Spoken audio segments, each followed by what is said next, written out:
मेरे कारण ये रुका हुआ था। तो आप सच्ची मानिए, हमारे प्रभु जैसे अर्जुन को प्यार करते हैं, वैसे हर जीव को प्यार करते हैं। पर जब दुर्योधन के आचरण वाला बन जाता है, तो भगवान फिर उसका विनाश कर देते हैं। तिनकर काल रूप में भरता। तो धर्म से चलने वाले को कभी डरना नहीं चाहिए, धर्म छोड़ना नहीं चाहिए। एक दिन जरूर तुम्हारी विजय होगी और तुम्हें कोई नीचा नहीं दिखा सकता। ये पक्की बात समझ लो। नीचा दिखाने वाले को खुद भगवान ऐसा फंसा के नीचा दिखाएंगे, अरे वो बड़े लीला बिहारी है, तुम्हारे हाथ से अनजाने में ऐसा कर्म करवा देंगे, तुम्हें भोगना पड़ेगा।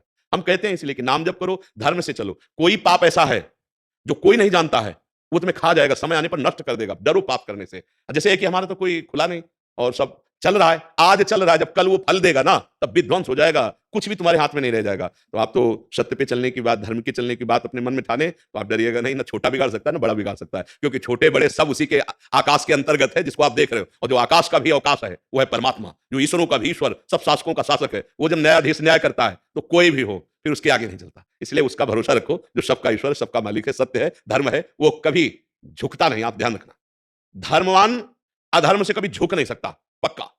कोई भी अधर्मिक चाहे जितने बड़े पद में, उसे तोड़ नहीं सकता। धर्म का एक बहुत बड़ा स्वरूप होता है और धर्म तत्काल परास्त करता है धर्मी को। उसका प्रभाव, सम्राट अकबर यहां आया आगरे में, तो देखा यहां ब्रज के सब जितने तो तिलक कंठी, उसको जलन सी हुई और उसने कहा कल से जो दरबार में तिलक लगा के आएगा, उसके मस्तक को आग के गोले से दाग दिया जाएगा। सम्राट का फरमान, अगर गले में कंठी बांध किया तो गला काट दिया जाएगा।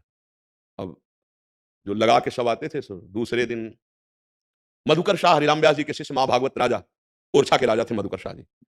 उन्होंने सोचा कि तिलक तो भगवान का है और ये एक मुल्क का बादशाह है और मैं अनंत मुल्कों के बादशाह का दासत्व लगाए हूं, क्या मैं इसकी धमकी से छोड़ दूं?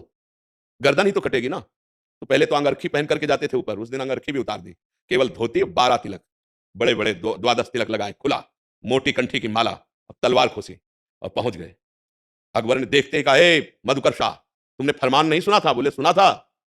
तलवार खींची और कहा, आप एक मुल्क के बादशाह और ये तिलक अनंत मुल्कों के बादशाह का है, पहले मेरी गर्दन उतारने के पहले हमसे युद्ध करना होगा। कौन है इसमें? ओ बबर शेर जैसे दहाड़ रहा हो, मानो नरसिंह भगवान का आवेश हो। कांप गया अकबर, तत्काल का, अरे अरे मधुकर शाह, मैं तो ये परीक्षा ले रहा था कि वास्तविक तिलक धारण करने वाला कौन। धन्य हो तुम, धन्य हो। सभा में बोलने लगा, धन्य हो तुम, धन्य हो, आज से हमारा तुम्हारे ऊपर बहुत कृपा रही। बोलो क्या तुम्हारी इच्छा है? बोले किसी के भी कंठी तिलक लगाने का रोक ना हो और ब्रजमंडल में कभी कोई शिकार न करे तुम्हारा आदमी, जो जो चाह लिखवा लिया।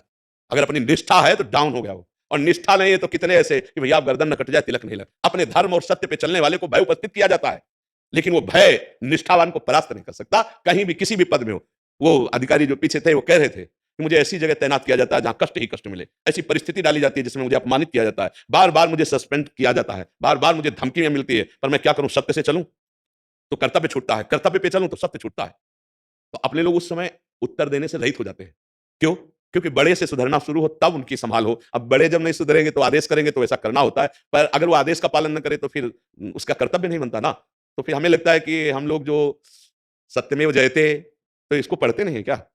ये बड़े-बड़े सरकारी ऊँचे उसमें लगा होता है सत्यमेव जयते। फिर ये क्या केवल लिखने के लिए है क्या? बस यही हमें थोड़ा समझना है कि जो भी वो सत्यमेव जयते के लिए है, अब वो सत्यमेव जयते को ना समझने के कारण हम अर्थ प्रधान, पद प्रधान, भोग प्रधान बुद्धि होने के कारण अपना जीवन बर्बाद कर लेते हैं। नहीं तो जो जहां है वो अपने कर्तव्य का ठीक पालन करे और नाम जप करे, तो उसको वही भगवत प्राप्ति होगी जो एक योगी को होती है। सत्य मानिएगा, हमारे भगवान की पूरी सृष्टि है और उनकी हर पद, हर कर्तव्य कर्म उन्हीं की सेवा है। पर नाम जप करते हुए अपने कर्तव्य का पालन करे तो वहीं से उसको भगवत प्राप्ति हो जाए। पर अध्यात्म को न जानने के कारण ऐसी दुर्गति होती है, ऐसी गलतियां होती रहती है। पर आप झुकेगा नहीं, आप अपने मार्ग पे चलिए। एडवोकेट हिमांशु जी।